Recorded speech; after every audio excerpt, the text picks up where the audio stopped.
Assalamualaikum warahmatullahi wabarakatuh. Pernahkah muncul sebuah pertanyaan, mengapa kita selalu menyebut nama Nabi Ibrahim di dalam ayat? Kenapa bukan nabi-nabi yang lain? Dan temukan jawabannya di video kali ini.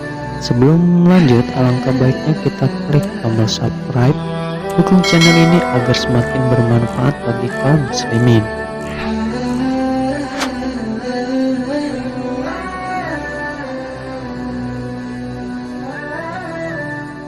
Mungkin penjelasan berikut bisa memberikan sedikit informasi yang bermanfaat dan pastinya menambah wawasan agar kita menjadi lebih baik lagi di kehidupan ini.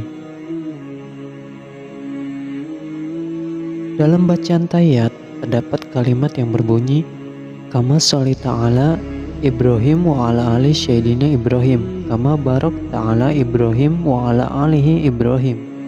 Ternyata di balik itu semua ada kisah di dalamnya, dan kisah ini bermula ketika Allah pertama kali menciptakan Nabi Adam.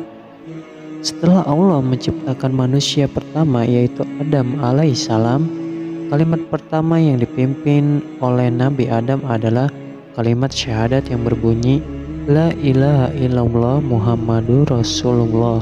Lalu Nabi Adam bertanya kepada Allah, tentang siapakah sosok Muhammad itu? Lalu Allah menjawab pertanyaan Nabi Adam bahwa Nabi Muhammad adalah Rasul terakhir atau penutup para Rasul dan Nabi, dan dia adalah yang paling mulia di antara semua Rasul. Umat Rasulullah juga diberi kemuliaan atas umat-umat yang lain.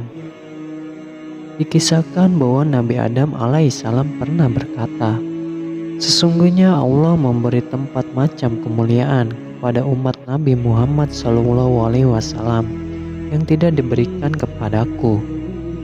Pertama, penerimaan taubatku di Mekah, sedangkan umat Nabi Muhammad boleh bertobat dimanapun.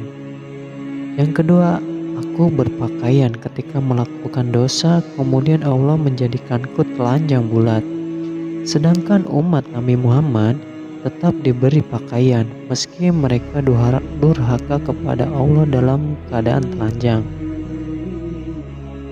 Ketiga, ketika aku berbuat dosa, Allah memisahkan aku dengan istriku, sedangkan ketika umat Muhammad berbuat dosa, mereka tidak dipisahkan dengan istrinya. Keempat, aku berbuat kesalahan. Di surga Allah mengusirku dari surga, sedangkan umat Muhammad melakukan dosa di luar surga, tetapi Allah tetap memasukkannya ke dalam surga jika ia bertaubat. Kemudian Nabi Adam alaihissalam memohon kepada Allah supaya ia diberi anugerah oleh Allah, yaitu cukup ingin menjadi umat Nabi Muhammad SAW. Namun Allah menolak permintaan Nabi Adam. Begitu juga dengan nabi yang lain seperti Nabi Musa, sehingga Allah sendiri menegur Nabi Musa agar ia ridho dengan segala sesuatu yang Allah telah karuniakan kepadanya. Banyak nabi yang memohon kepada Allah agar bisa menjadi umat Nabi Muhammad, namun tidak ada satupun yang Allah kabulkan. Begitu pula Nabi Ibrahim, saat beliau memohon agar dapat menjadi umat Nabi Muhammad, Allah pun menolak permintaannya. Namun Allah menjanjikan kepada Ibrahim bahwa Nabi Muhammad akan lahir dari garis keturunannya.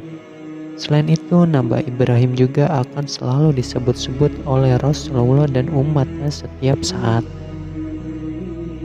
Oleh karena itu, di dalam sholat, kita selalu menyebutkan Nabi Ibrahim dalam setiap tahiyat, seperti yang telah Allah janjikan kepada Ibrahim, bahwa namanya akan selalu disebut-sebut oleh umat Rasulullah SAW. Dan inilah yang disebut sebagai sholawat Ibrahimiyah, sholawat yang sering kita baca dalam sholat.